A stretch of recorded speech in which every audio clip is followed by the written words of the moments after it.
بسم اللہ الرحمن الرحیم نحمده ونصلی ونسلم علی رسولہ الکریم اما بعد۔ اہل علم، علماء کرام اور دینی مدرسوں میں اللہ کے دین کو سکھانے والے میرے معزز بھائیوں اور ہم سفر ساتھیوں، یہ کہیے کہ ہم سفر ساتھیوں، یعنی ہم بھی اسی راہ پر چل رہے ہیں، اور ماشاءاللہ آپ حضرات بھی مفتی نواز صاحب کے ذریعے سے علم ہوا کہ وہاں بھی مختلف علاقوں میں، نیو یارک میں، کیلیفورنیا میں اور مختلف جگہوں میں یہاں کے بہت سے فضلاء نے ماشاءاللہ ادارے بنائے، مدارس اور مکاتب قائم کیے۔ سب سے پہلے تو مبارکباد دیتا ہوں۔ میرے عزیزو، ہمیشہ ذہن میں رکھنا کہ اللہ عز و جل کی یہ بہت عظیم نعمت ہے، تعلم اور تعلیم دونوں، یعنی پہلے اللہ تعالیٰ ہمیں دین کا علم دے کہ ہم دین کا علم سیکھیں، یہ خود بہت فضیلت کی چیز ہے اور ہمارا کمال نہیں ہے، اللہ تعالیٰ کی عطا ہے، یاد رکھیے گا اس کو ہمیشہ۔ اللہ تعالیٰ کی توفیق سے اللہ تعالیٰ کی عطا ہے، اور جب علم مل گیا تو اس کی صحیح قدر یہ ہے۔ حضرت مسیح الامت جلال آبادی نور اللہ مرقدہ بہت حضرت تھانوی قدس سرہ کے بڑے چہیتے اور پیارے اور لاڈلے خلفاء میں تھے، اور بڑا اعتماد تھا حضرت کو ان پر۔ دھیان سے سنیے گا، ایک مرتبہ ہمارے دوستوں میں سے ایک نے حضرت کو ڈائری دے دی کہ حضرت اس میں کچھ نصیحت آپ تحریر فرما دیجئے۔ میرے عزیز، حضرت والا رحمۃ اللہ نے لکھا کہ اس نیت سے پڑھو کہ پھر پڑھانا ہے، اس نیت سے پڑھو کہ پھر پڑھانا ہے۔ یورپی ملکوں میں اور افریقی اور خلیجی ملکوں میں بہت سے پڑھ کے آنے والے بڑا علم، بہت ماشاءاللہ صلاحیتوں والے، لیکن جب وہ ڈالروں اور ریالوں اور رین اور دراہیم اور مختلف کرنسیوں اور پاؤنڈ وغیرہ میں آتے ہیں تو کاروبار کے نقشے، مال بڑھانے کے نقشے سامنے آتے ہیں، تو پھر وہ دینی خدمت کو ترجیح نہیں دیتے، اور ان کے گھر والے اور رشتہ دار و تعلق والے بھی ان کو چسکا لگاتے رہتے ہیں، ارے بھائی کیا ترقی کی، کیا بڑھے تم، کہاں تک پہنچے، یعنی کتنا بینک بیلنس بنا، ہند و پاک میں، بنگلہ دیش میں کتنی جگہ خرید لی اور کتنے فلیٹ خرید لیے، آگے بچوں کے لیے کیا کیا، ان کے مستقبل کے لیے کیا کیا۔ یہ اس قسم کی سوچ رکھنے والے ہمارے معاشرے میں بہت ہیں، مگر میرے عزیزوں اور بھائیوں جن سے میں مخاطب ہوں، غور سے سننا۔ قطر میں ایک مرتبہ جانا ہوا، کئی بار الحمدللہ جانا ہوا ہے، لیکن وہ ایک مرتبہ کی مجلس بڑی عجیب تھی، مجھے اس کے انوارات ابھی تک محسوس ہوتے ہیں، اور حلاوت و مٹھاس اور چاشنی اس میں تقریباً سب علماء تھے تقریباً۔ میں نے صرف ایک بات عرض کی تھی کہ یہ بتاؤ، یہ جو صلاحیتیں اور علم لے کر کے ہند و پاک وغیرہ سے اپنے سینے میں ہم لوگ یہاں آئے، اور آ کر کے خالی امامت پر اور دن بھر ایسے پڑے ہیں اور ہمارا علم ضائع ہو رہا ہے۔ میرے عزیزو، صرف اتنا بتاؤ، جس دن دنیا سے ہم جا رہے ہوں گے، غور سے سنیے گا دھیان سے، جس دن دنیا سے ہم جا رہے ہوں گے تو کیا ہوگا کہ ایک اچھی کمائی ہوئی، چند لاکھ کروڑ 2 کروڑ ادھر جمع کیے، کوئی مکان بنایا، اچھی سی شادیاں کر لی، اور کسی کا اچھا وہ ہوا تو 1-2 مارکیٹ، بنگلہ اور دکانیں وغیرہ خرید کے کرائے پہ دے دی، اور یہ خیال کہ بھائی بچوں کے لیے میں نے بہت اچھا کر لیا ہے۔ لیکن میرے بھائی، جب وہ دنیا سے جانے کا اس کا وقت ہوگا، جی 10 20 30 40 50 سال گزارنے کے بعد وہ تو جمع تو کر گیا، بینک میں اچھا خاصا چھوڑ کے بھی جا رہا ہے بچوں کے لیے، اور سب کچھ خریدا، لیکن جب اس کے جانے کا وقت ہے تو اگر اس کے ہاتھ کھول کر کے کوئی دیکھے، اور یا وہ خود کہیں ہاسپٹل میں لیٹا ہے، گھر میں لیٹا اور جانے کی تیاری میں اور جا رہا ہے، اور وہ اپنی زندگی کے سارا نقشہ الٹ پلٹ کے دیکھے تو کیا پتا چلے گا؟ خالی ہاتھ جا رہا ہے دنیا سے، خالی ہاتھ۔ سب یہ پیچھے رہنے والی چیزیں ہیں۔ نبی اکرم صلی اللہ تعالی علیہ وسلم نے ہمیں سب کچھ سمجھایا اور ارشاد فرمایا، الکیس من دان نفسہ وعمل لما بعد الموت۔ میں کوشش کروں گا کہ بہت اہم باتیں جن کی ان ملکوں میں رہنے والوں کو ضرورت ہے، بس وہ عرض کروں، آدھے گھنٹے میں انشاءاللہ پورا کروں گا۔ ہمارے ہاں پھر 7:30 پہ اذان ہوتی ہے۔ عقل مند آدمی وہ ہے من دان نفسہ، جو اپنے نفس پر کنٹرول کرے، وعمل لما بعد الموت، اور مرنے کے بعد کی زندگی کے لیے عمل کرے۔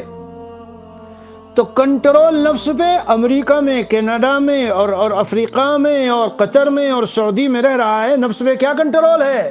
تعیش اور عیش والی زندگی نہیں اس بیچارے نے اپنائی، مزوں والی زندگی، عیش والی زندگی، اور عمدہ گاڑیاں اور عمدہ ساری چیزیں اور ٹائم ٹو ٹائم سب کھانے پینے کی اور رہنے سہنے کے مزے کی چیزیں مل رہی ہو، یہ نہیں اپنایا، یہ اپنے بزرگوں سے سیکھ چکا تھا، اور اس اللہ عز و جل کی طرف سے توفیق خاص اس کو ہوئی۔ اس توفیق خاص کے نتیجے میں اس کے دل میں یہ بات راسخ ہو گئی تھی کہ مجھے صرف علم دین کو اوڑھنا بچھونا بنانا ہے۔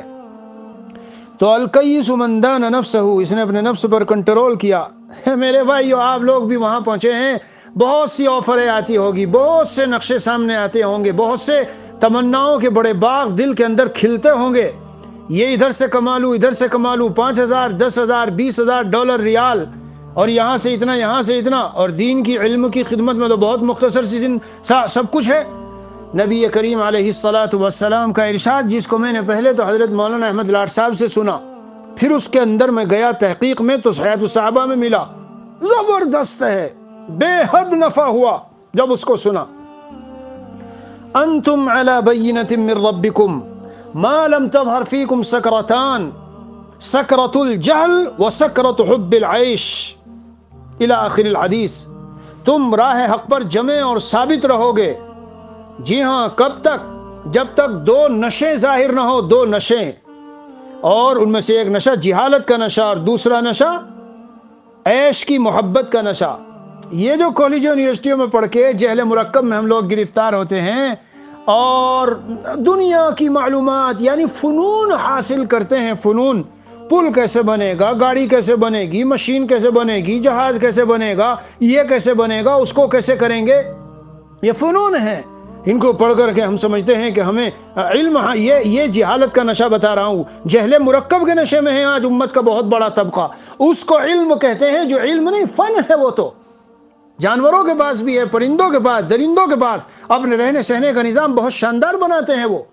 حکیم الاسلام حضرت قاری محمد طیب صاحب رحمۃ اللہ علیہ کی پوری تقریر اور بیان ہے اس پر، علم ہے کہ راہ بحق نہ نمایت جہالت است، علم وہ ہے کہ جو اللہ کی طرف راہ دکھائے، ہمارے قلوب کا رخ آخرت کی طرف پھیر دے، اللہ تعالیٰ کی عظمت، محبت، قرآن، حدیث، جی قرآن کریم پر یقین، اللہ کی ذات پر یقین، جن جگہوں میں سکھایا جائے تو یہ علم ہے۔ بہرحال تو میرے بھائیو، ایک نصیحت تو یہ کرتا ہوں کہ اس سے بچنا، ان دونوں نشوں سے خود کو بچاؤ، اپنی اولاد کو بچاؤ۔ جس دن دنیا سے وہ لوگ جا رہے ہیں کہ جنہوں نے پیدا ہونے کے بعد جو اس نشے میں گرفتار ہوئے اور یہ سب ڈگریاں وگریاں لے کے اور پڑھ کر اور یہ سب آگے بڑھے، مال کمایا اور آگے چلتے رہے جیسے میں نے بتایا، تو خالی ہاتھ جائیں گے۔ اس کے برخلاف آپ حضرات ماشاءاللہ محنت میں لگے ہیں، پہلے کوئی چھوٹا سا ایک مکتب کھولا، پھر چھوٹا سا مدرسہ کھولا۔ یہ چھوٹا سا لفظ میں اس لیے بول رہا ہوں، ذہن میں رکھیے، جی کمیت پر کبھی نہ جانا، کمیت پر، مقدار پر، کوانٹٹی پر کبھی نہ جاؤ۔ اللہ عز و جل کوالٹی کو دیکھتے ہیں۔ آپ امریکہ میں رہتے ہوئے، نیو یارک، کیلیفورنیا میں رہتے ہوئے آپ ڈھونڈ رہے ہیں کہ کہیں سے طلبہ ملے، ان کو پڑھائیں، ایک ملا، شروع، 2-4 ملے، شروع کر لو۔ اللہ عز و جل تمہاری ہماری نیتوں اور ارادوں کو دیکھتے ہیں اور اسی کے مطابق ہمیں اجر دیتے ہیں۔ ان میں ادب نہیں، ان میں احترام نہیں، ان میں سلیقہ نہیں۔ ارے تو سلیقہ نہیں، ادب نہیں تو اسی لیے تو تم علماء بن کے آئے ہو کہ ان کو سکھاؤ۔ حضرت نبی اکرم صلی اللہ علیہ وسلم نے کس طرح کی قوم کو کیسا مہذب بنایا۔ تو اگر امریکہ کی سرزمین میں اور یورپی ملکوں کی سرزمین میں وہ کالج کے طلبہ آتے ہیں، اسکولوں کے آتے ہیں، اور بچے بچیاں ہوتی ہیں اور ان کو پڑھانا پڑتا ہے، ان میں ادب نہیں ہے، سلیقہ نہیں ہے، تو سکھاؤ، یہی تو ہے۔ ان کے لیے رو، تڑپو۔ سب سے پہلی چیز تو طلباء سے، طالبات سے، پڑھنے والے بچے بچیوں سے اولاد کی طرح محبت ہو، آدمی کو اولاد کی طرح۔ یہ لفظ بولا بہت جاتا ہے، لیکن میں بہت دکھ سے کہتا ہوں، جتنے سن رہے ہیں بیان سن لیجئے غور سے، بہت دکھ سے کہہ رہا ہوں کہ آج مدارس سے یہ چیز تقریباً اٹھ چکی، شاید و باید۔ میں بھی تقریباً 12-13 سالہ زندگی میں گزاری، میں نے بھی اس مدرسے کی لائن میں، بس اکے دکا کوئی 1-2 استاد ایسے ملے ہوں گے جن کو میں یہ کہوں کہ واقعی وہ ہمیں اولاد کی طرح سمجھتے تھے۔ لیکن اگر ہمارے اندر یہ بات پیدا ہو جائے کہ ان کی شفقت، محبت، ان کے ساتھ رحمت والا معاملہ، نرمی والا معاملہ، تڑپنے والا، میں تو کبھی کبھی کہا کرتا ہوں ملفوظ نہیں ہے میرا، ایسے کہتا ہوں اللہ کی توفیق سے کہ جو محتمم اپنے طلبہ و مدرسین و منتظمین و مدرسے کے لیے راتوں میں آہیں نہ بھرتا ہو اور تڑپتا نہ ہو، اسے محتمم بننے کا حق نہیں۔ جو مدرس اپنے طلبہ اور ماتحت کے لیے، اور جو شیخ اپنے مریدین کے لیے، جو والد اپنی اولاد کے لیے، غرض اسی طرح کہتے چلے جائیے، جو حاکم اپنی رعایا کے لیے، جی روتا نہ ہو تڑپتا نہ ہو، اور اس طرح جس طرح ایک بزنس مین اور تاجر آدمی بیٹھ کے فکریں کرتا ہے، پلان بناتا ہے، اس طرز سے یہ کاروبار میرا ڈھیلا ہو رہا ہے، کیا کروں؟ چلو یہ کروں، چلو اس طرح نہیں چلتا تو چلو یہ کروں۔ تو جو طالب علم کمزور ہے، صلاحیت کے اعتبار سے کمزور ہے، ضعیف ہے، بے ادب ہے، گستاخ ہے، لیکن وہ آ گیا، ارے عزیزو آپ تو ایسے ملک میں ہیں، اس کے ایمان کو بھی بچا لو، اگر یہ بھی بہت بڑی بات ہے۔ آج چونکہ میں گھومتا پھرتا رہتا ہوں تو میں آپ کو یہ بتا دینا چاہتا ہوں کہ کالج اور یونیورسٹیوں میں جانے کے بعد اور اسکولوں میں، اور ویسے بھی جو دینی ماحول مدارس اور دعوت و تبلیغ کے ماحول میں نہیں ہے، میں یہ کہتا ہوں کہ ان کے قلوب کے اندر جو ایمان کی سطح ہے، معلوم نہیں کہ اس کو ایمان کہا جائے یا نفاق کہا جائے۔ اللہ تعالیٰ کے فیصلوں پر، قرآن و سنت میں آئے ہوئے وعدے وعیدوں پر، اور جو احکام مذکور ہوئے ان پر یقین جیسے نظر ہی نہیں آتا۔ بہرحال مختصر وقت ہے، اس لیے میں نے جیسے عرض کیا کہ آدھے گھنٹے میں اپنی بات کو پورا کروں۔ شفقت و محبت قرآن میں آ جاؤ، آپ کو بتاتا ہوں۔ میرے شیخ نور اللہ مرقدہ کا پورا اس پر ایک بیان ہے، الرحمن علم القرآن۔ بھئی اللہ تعالیٰ کے تو بہت سارے نام ہیں، اور کوئی نام بھی تو حق سبحانہ و تعالیٰ استعمال فرما سکتے تھے قرآن کریم میں، لیکن میرے عزیزوں، میرے بھائیوں، قرآن کی تعلیم کی مناسبت سے حق سبحانہ و تعالیٰ نے اللہ علم القرآن نہیں فرمایا، ربنا علم القرآن، ربکم علم القرآن، الرب علم القرآن نہیں، اور بہت سارے نام تھے۔ رحمان کے نام کا انتخاب کیوں کیا؟ قلب میں رحمت ہو۔ جی ہاں، معلوم ہوا کہ تعلیم قرآن جبھی صحیح ہوگی جب مدرس اور معلم اپنے قلب میں شفقت رکھتا ہو، محبت رکھتا ہو، رحمت کے جذبات۔ یہ نہیں رسمی طور پر محبت، یہ تو سب رکھتے ہیں، ارے عزیزو صحیح محبت کیا ہے؟ اگر محبوب میں کوئی خلل، کمی اور نقص اور فساد اور بگاڑ اور اس کے نقصانات سامنے ہو تو کیا یہ محبت رکھنے والا اور جس کو اس سے تعلق ہے یہ خاموش بیٹھے گا، یا اسے سکون آئے گا، یا یہ تڑپے گا نہیں اور روئے گا نہیں اور بے قرار اور بے چین نہیں ہوگا۔ تو اگر کسی طالب علم کو صحیح طرح پڑھا نہیں جا رہا ہے، یا کوئی اور بات ہے اور وہ آ گیا ہے وہاں تک، اللہ سے رو کے مانگیے اس کے لیے، اور جا کے تنہائیوں میں بیٹھ کے غور کیجئے، فکر کیجئے، اور کڑھن سینے میں ہو کہ ان کو بنانا ہے، اور وہ آپ کے لیے بہت بڑا ذخیرہ ہے، یہ بھی یاد رکھیے۔ ہاں، بہت سے ایسے موفق من اللہ لوگ ہوتے ہیں، ساؤتھ افریقہ میں بھی ہیں، کوئی سپر مارکیٹوں سے مطلب نہیں، چلو وہاں سیل نکلی ہے، چلو ذرا کچھ سامان خریدنا ہے، بہت آدھے دام پر 50% پہ نکلا ہے، تو وہ کیا کہتا ہے؟ وہ کہتا ہے میرے گھر میں میری ضرورت کا سارا سامان موجود ہے، اللہ تبارک و تعالیٰ پر مجھے بھروسہ ہے، جب ضرورت ہوگی اللہ تعالیٰ انتظام فرمائیں گے، میں وہاں جاؤں گا، میرے 3 گھنٹے 4 گھنٹے ضائع ہوں گے، 10 چیزیں 50% والی، 10 چیزیں نارمل والی خریدوں، اور 2-3 گھنٹے، میرے پاس اتنا وقت نہیں ہے۔ ایسے موفق من اللہ کی خاص توفیق دیے ہوئے علماء ہے، ہر جگہ ہے ماشاءاللہ۔ تو آپ حضرات کو اس طرح فکر کے ساتھ، کڑھن کے ساتھ، اور ان کے ساتھ صحیح معنی میں ان کو محبت دے کر، جو میں نے عرض کیا جو محبت کا اصل حق ہے وہ حق ان کے ساتھ میں اختیار کیجئے، اور پھر دیکھیے راتوں کو ان کے لیے دعائیں ہوں، رونا تڑپنا ہو۔ مگر جیسے میں نے ابھی عرض کیا کہ بہت بڑا کوئی مدرسہ شروع ہی میں قائم کریں، یہ ذہن میں نہ رکھیے، ابتدا چھوٹے سے ہے، لیکن چلیے لے کر، میں اکیلا ہی چلا تھا جانب منزل، مگر جی قافلہ بنتا گیا، راہ رو ملتے گئے اور قافلہ بنتا گیا۔ تو اسی طرح آہستہ آہستہ آگے کو بڑھیں گے ماشاءاللہ۔ جیسے کہ غالباً میں نے اس میں دیکھا تو سینکڑوں طلبہ بھی اس مدرسے میں پڑھ رہے ہیں جو مفتی نواز صاحب نے قائم کیا ہے، بہت خوشی کی بات ہے۔ یہ سینکڑوں طلبہ کیا کام آئیں گے؟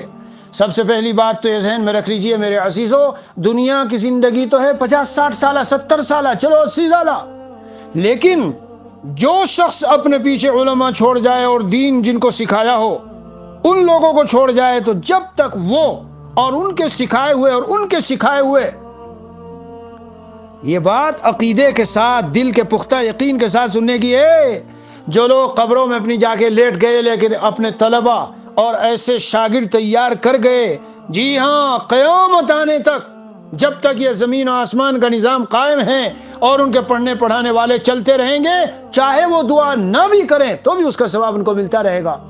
تو الکیس من دان نفسہ وعمل، یہ ہے عقل مند۔ بہت سے لوگ عقل مند سمجھتے ہیں کہ بھائی اچھی ڈگری لے کے نوکری اور جاب بہت اچھی ملی ہے، بڑی اچھی کمائی ہے۔ میرے بھائیو، یہ کمائی ومائی ٹھیک ہے، کسب کسی درجے میں ہو اور اس کی ہلکی سی فکر ہو، ورنہ تو صاف سن لیجئے، اگر ہمیں حضرت محمد الرسول اللہ صلی اللہ علیہ وسلم کی تعلیمات پر یقین ہے، اور بے شک ہے، اور آپ کی تعلیمات 100% حق ہے، ان الرزق لیطلب العبد کما یطلبہ اجلہ، جیسے انسان کی موت اس کو تلاش کرتی ہے، اس طرح روزی پیچھے سے تلاش کرتی پھرتی ہے۔ اس لیے ہمیں تھوڑا سا اس کے ساتھ شغف تو ہو، لیکن اپنی فکریں، جناب رسول اللہ صلی اللہ علیہ وسلم نے فرمایا من جمع ہمومہ ہما واحدا کفاہ اللہ ہم دنیا، جو اپنی ساری فکروں کو ایک فکر بنا لے، یعنی آخرت کی فکر، اللہ تعالیٰ اس کی ساری فکروں کی طرف سے کافی ہو جاتے ہیں۔ اس لیے میں سب سے پہلے تو یہی عرض کروں گا کہ جو بھی اس میں کوشش ہو سکے تو اپنے اوقات کو دیتے رہیے۔ جی ہاں، حضرت تھانوی قدس سرہ نے فرمایا، خطبات الاحکام میں ہے، فقد انکشف لارباب القلوب ببصیرۃ الایمان الی آخرہ۔ عربی عبارت کا وقت نہیں ہے کہ اللہ والوں پر یہ بات ظاہر ہوئی کہ اگر اللہ کو پانا ہے اور سعادت ابدی کو حاصل کرنا ہے تو وہ حاصل نہیں ہو سکتی الا بالعلم والعمل والاخلاص، فالناس كلهم هلكا الا العالمون، والعالمون كلهم هلكا الا العاملون، والعاملون كلهم هلكا الا المخلصون، والمخلصون على خطر عظیم۔ تو میرے بھائیو، اخلاص بھی چاہیے۔ چلو بھائی آن لائن مدرسہ چلاؤ، چلو ایسے مدرسے چلاؤ تاکہ ذرا یہاں شہرت ہو اور تاکہ لوگ متوجہ ہوں، اور بڑے بڑے دولت مند اور مالدار ہدایہ پیش کیا کریں، اور حج و عمرے کے کبھی کبھی ٹکٹ ملتے ہیں، وہ ٹکٹ ہم کو ملا کریں اور وہ ہمیں بھیجا کریں، اور اپنے محلے میں، اپنے پورے علاقے میں میرا نام چمکے، ہر طرف تقریروں کے لیے مجھے بلایا جائے۔ جی ہاں میرے عزیزو، یاد رکھنا حدیث شریف میں جناب رسول اللہ صلی اللہ علیہ وسلم نے فرمایا، جس نے اس لیے علم کو سیکھا، من تعلم صرف الکلام، مختلف انداز سے تقریر اور بیان کرنا اور درس وغیرہ دینا سیکھا، کیوں؟ تاکہ لیسبی بہ قلوب الرجال، لوگوں کے دلوں کو اس کے ذریعے سے قید کرے، تو قیامت کے دن اللہ تعالی نہ اس کے نفل قبول کریں گے اور نہ فرض قبول کریں گے۔ اس لیے اخلاص چاہیے، اخلاص چاہیے میرے عزیزو، اخلاص چاہیے۔ حب دنیا، حب جاہ، یہ اتنی خطرناک چیز ہے۔ نبی اکرم صلی اللہ علیہ وسلم کا ارشاد ہے، دو بھیڑیے ما ذئبان جائعان ارسلا فی غنم بافسد لها من حرص المرء على المال والشرف لدینہ، او کما قال رسول اللہ صلی اللہ علیہ وسلم۔ خلاصہ مختصر یہ کہ دو بھیڑیے ہوں اور بھوکے ہوں اور بکریوں کے ریوڑ میں چھوڑ دیں، کیسا فساد مچائیں گے۔ تو اگر کوئی آدمی اپنی جاہ و منصب و مقام و شہرت اور اپنا نام اس کی خاطر اور یا مال کی خاطر کسی صحیح اور دین اس میں لگا ہوا، اور دینی لبادہ اوڑے ہوئے اور کوشش میں لگا ہے، یا اس کے دین میں اتنا فساد مچائیں گے کہ وہ بھیڑیے بھی نہیں مچائیں گے۔ ابھی 4 دن پہلے کی بات ہے، میں ایک جگہ علماء میں بیٹھا تھا، حالات حاضرہ پہ بات چل رہی تھی۔ سب جگہ ہے، آپ کے یہاں بھی یہ سب حالات ہیں ابھی جو خطرناک ہے۔ میں نے کہا ایک حدیث شریف سناتا ہوں، اور پھر میں نے طلبہ سے کہا بتاؤ کہ کہاں یہ حدیث شریف آئی ہے، جس میں خلاصہ بتاتا ہوں، دھیان سے سنیں آپ سب حضرات۔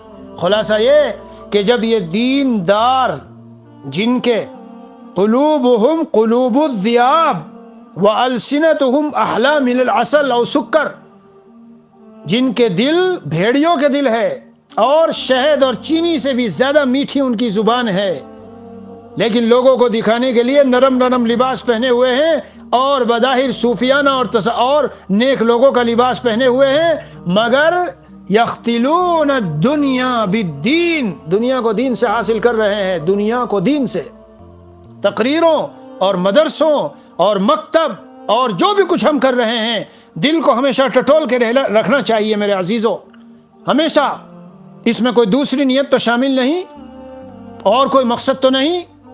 تو کیا میں نے ان طلبہ سے کہا، میں نے کہا اللہ عز و جل فرماتے ہیں میری عزت و جلال کی قسم میں ان پر ایسا فتنہ بھیجوں گا کہ جو حلیم اور عقل مند و بردبار آدمی وہ بھی حیران بیٹھا ہوا ہوگا۔ آج اس وقت میں جو آپ سے خطاب کر رہا ہوں، اس تاریخ میں اور ان دنوں میں، ان ایام میں، ان مہینوں میں بڑے بڑے دنیا کے حلیم و بردبار اہل علم عقلاء حیران بیٹھے ہیں، حیران بیٹھے ہیں۔ مدرسے بہت، جمعیتیں بہت، جماعتیں بہت، مسجدوں کی سب کچھ بہت، لیکن دنیا دنیا دنیا میرے بھائی، دنیا صرف مال کو نہیں کہتے۔ میں، میرا نام، میرا خاندان، میرے بچے پلے اس کے ذریعے سے، مدرسے کے ذریعے، اس جمعیت اور جماعت کو میں نے یہ کیا ہے تو ہم بڑھیں آگے۔ حق سے بحث نہیں، حق کا کیا ہے، حق بڑھ رہا ہے نہیں بڑھ رہا ہے، دین پھیل رہا ہے نہیں پھیل رہا ہے۔ بہرحال اس لیے اپنے دلوں کو ہمیشہ ٹٹولتے رہیے اور نظر رکھیے اور اپنا محاسبہ کرتے رہیے کہ کہیں ان دینی خدمات میں کوئی دوسری چیز پیش نظر تو نہیں ہے۔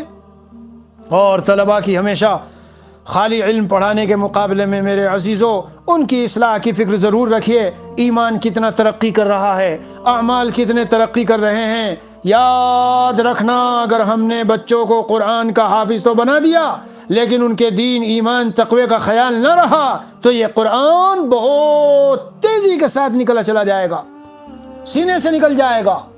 جی ہاں، جن لوگوں نے ریسرچ کیا ہے اور معلومات کی ہے تو وہ کہتے ہیں کہ حافظ بننے والے تو بہت ہیں لیکن بھولنے والوں کی تعداد بہت زیادہ۔ میں نکتہ بتاتا ہوں، وجہ کیا ہے؟ وجہ یہ ہے میرے عزیزوں کہ یہ علم اللہ کی صفت ہے اور اللہ بڑے غیرت والے ہیں۔ جب حافظ قرآن ہو کر، عالم ہو کر، عالمہ ہو کر اور قرآن و سنت کے شاگرد اور معلم متعلم ہو کر نیٹ پر گندی چیزیں دیکھیں، نظریں غلط جگہ میں ڈالیں اور اسکولوں کالجوں میں خلط ملط ہو کے لڑکے لڑکیوں سے معاشقے کریں تو یہ قرآن کہاں سینے میں رہے گا؟ اس کے لیے صاف برتن چاہیے، صاف دل چاہیے، صاف شفاف، گندگیوں سے بھرے ہوئے دل میں نہیں رہتا یہ۔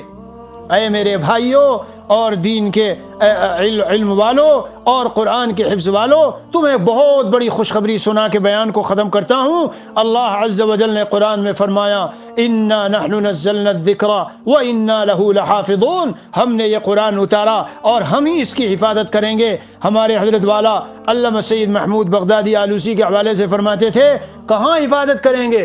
فی صدور اولیائنا۔ جی اللہ فرماتے ہیں یعنی ہم اپنے اولیاء کے سینوں میں، یا اولیاء کے سینوں میں محفوظ رہے گا قرآن۔ راتوں کو شغف رکھنے والے، اصحاب اللیل حملۃ القرآن۔ تو اس لیے اس سے ایک تو جہاں یہ معلوم ہوا کہ اگر ہمارے اندر کی ولایت ختم تو قرآن ختم سینے سے، وہیں میرے بھائیو یہ بھی معلوم ہوا جس کے سینے میں اللہ نے قرآن دیا ہے وہ اپنے کو کمتر نہ سمجھے۔ یہ بھی ایک بات آپ حضرات سے کہنے کی ہے، ہم میں ایک بہت بڑا طبقہ وہ ہے کہ دین کے عالم بنے، علم سیکھا، قرآن سیکھا اور سب کچھ کے بعد اب کہتے ہیں کہ مجھے یونیورسٹی جانا ہے، مجھے ڈگریاں لینی ہے اور مجھے فلاں کرنا اور یہ کرنا۔ ارے بھائی، قرآن کے تم حافظ اور قرآن کریم کے عالم اور نبی علیہ الصلاۃ والسلام کے وارث۔ میں تو میرے بھائی کبھی ہندوستان جاتا ہوں نا، چھوٹے چھوٹے بچوں میں سوچتا ہوں یہاں کیا بیان کروں، تو بیٹھتے ہی سب سے پہلے ان سے پوچھتا ہوں، بچوں بتاؤ دنیا میں سب سے بڑا انسان کون آیا؟ تو کچھ تو دیکھتے ہیں ادھر ادھر، کچھ کہتے ہیں کہ حضرت محمد صلی اللہ علیہ وسلم۔ میں نے کہا ماشاء اللہ ماشاء اللہ، جو دین کے عالم بنے وہ کون ہیں؟ وہ حضرت محمد الرسول اللہ صلی اللہ علیہ وسلم کے نائب۔ میرے عزیزوں، اگر ملک کا صدر اور پریزیڈنٹ کہیں جاوے تو جانے کے بعد، اس کے غائب ہونے کے بعد، وہ اس پریزیڈنٹ کی کیا حیثیت ہوتی ہے؟ عالم معلم یدعا کبیرا فی ملکوت السماوات، وہ عالم جو علم سیکھے اور پھر سکھانے والا ہو تو عالم بالا میں اسے ایک عظیم ہستی کے نام سے یاد کیا جاتا ہے۔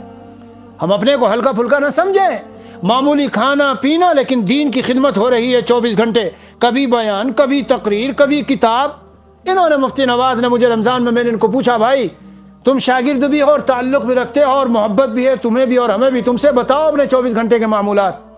تو ماشاءاللہ انہوں نے جس طرح بھیجے بڑا دل خوش ہوا، گھر میں بھی تعلیم، باہر بھی تعلیم، آن لائن تعلیم، ایک 24 گھنٹے کا ایک نظام۔ سن لیجئے غور سے، عالم معلم یدعا کبیرا فی ملکوت السماوات، معمولی بات ہے یہ۔ پھر ہم اپنے کو یا ہم میں سے کوئی کمتر سمجھے، معمولی سمجھے، انتہائی غلط بات ہے۔ اللہ حدیث شریف میں آیا، قرآن جسے دیا گیا اور اس نے اس کے بعد کسی دوسری چیز کو اہم اور برتر سمجھا، اس نے قرآن کے ساتھ تحقیر کا معاملہ کیا۔ صوم مٹے گا، سب کچھ مٹے گا میرے عزیزو۔ عالم متعلم وذکر اللہ وما والہ، حدیث شریف میں آیا سب کچھ لعنت کے لائق ہے، ساری دنیا اور دنیا میں جو کچھ ہے، لیکن عالم متعلم وذکر اللہ وما والہ، جو کچھ اس کے متعلقات ہیں وہ، اور عالم و متعلم اور ذکر اللہ۔ کتنی بڑی سعادت آپ حضرات اس ملک میں رہ کر کے یہ کام کر رہے ہو، مگر کبھی بھی اپنے اوپر بڑائی کی نظر نہیں جانی چاہیے۔ بڑائی کی یعنی کیا مطلب؟ میں اس سے افضل اور اس سے اعلیٰ اور اس سے برتر نہیں، وہ تو اللہ جانتے ہیں، لیکن اللہ کا شکر ہمیشہ ادا کرتے رہیے کہ حق سبحانہ و تعالیٰ نے مجھے اس دیار کفر و الحاد میں اور بلاد شر و فساد میں مکتب اور مدرسے کی جیسی عظیم نعمت دی۔ بہت بڑی نعمت ہے، ہمیں اندازہ نہیں۔ مولانا سلیم اللہ خان صاحب رحمۃ اللہ علیہ میں ان کا عاشق تھا، بہت بڑے آدمی تھے، جی ہاں شیخ الحدیث تھے اور علم و عمل کا نمونہ تھے۔ وہ جن دنوں میں حدیث بخاری شریف پڑھاتے تو 5 پارے روزانہ پڑھتے، اور جن دنوں میں چھٹی ہوتی تو 15 پارے روزانہ تلاوت کرتے، اور تقویٰ تھا، عجیب تقویٰ۔ ساؤتھ افریقہ میں آئے تو ہر جگہ بیان کرتے تھے، بھائی تم لوگوں کو کیا ہو گیا، نماز نہیں پڑھتے تم صحیح سے، اتنی جلدی جلدی رکوع اور سجدہ اور ساری چیزیں اتنی جلدی جلدی کرتے ہو۔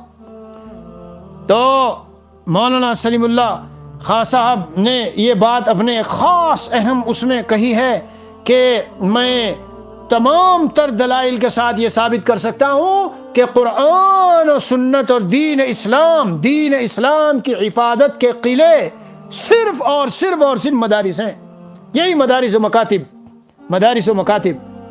کیوں بھائی؟ اس لیے کہ دین اسلام کہاں سے ہے؟ قرآن حدیث سے، قرآن سنت سے، اور قرآن سنت اور فقہ کہاں پڑھایا جاتا ہے؟ مدارس میں۔ تو اگر یہ نہ رہے تو کیسے پتہ چلے گا؟ وہ حشر ہوگا جو خلیجی ملکوں کا ہوا،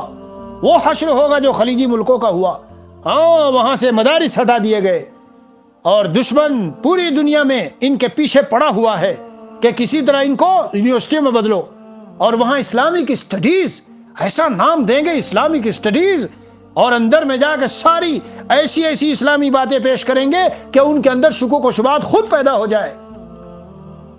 یاد رکھو، مستند علماء سے سندیں لیے ہوئے علماء، یہ علماء دیوبند وغیرہ کے جو مدارس ہیں، جو 10 سال اس پر 12 سال لگاتے ہیں اور 15 سال، اور پھر ان کو ایک ملکہ حاصل ہوتا ہے قرآن و سنت کے سمجھنے کا، اسی کی ایک کڑی آپ کا دار الصفا ہے، جو بھی نام ہے یہ بھی ہے۔ اللہ تعالیٰ سے دعا کرتا ہوں اللہ عز و جل آپ حضرات کی ان مساعی کو قبول فرمائے، اور ہم سبھی کو زندگی کے آخری سانس تک حق سبحانہ و تعالیٰ قرآن و سنت کی خدمت میں، اللہ عز و جل کا کلام اور رسول پاک صلی اللہ علیہ وسلم کی تعلیمات شب و روز قلب و جگر سے، دل کی پوری چاہتوں سے ہم لگے رہیں اور اس کو پھیلاتے رہیں اور عمل ہوتا رہے، اور اخلاص بھی اللہ دے دے، اور اسی پر ہمیں حتیٰ یاتیک الیقین، موت بھی اسی حالت میں آ جائے۔ بس یہیں پر میری باتیں ختم ہیں۔ وصلی اللہ علی النبی الکریم وعلی آلہ واصحابہ اجمعین والحمد للہ رب العالمین۔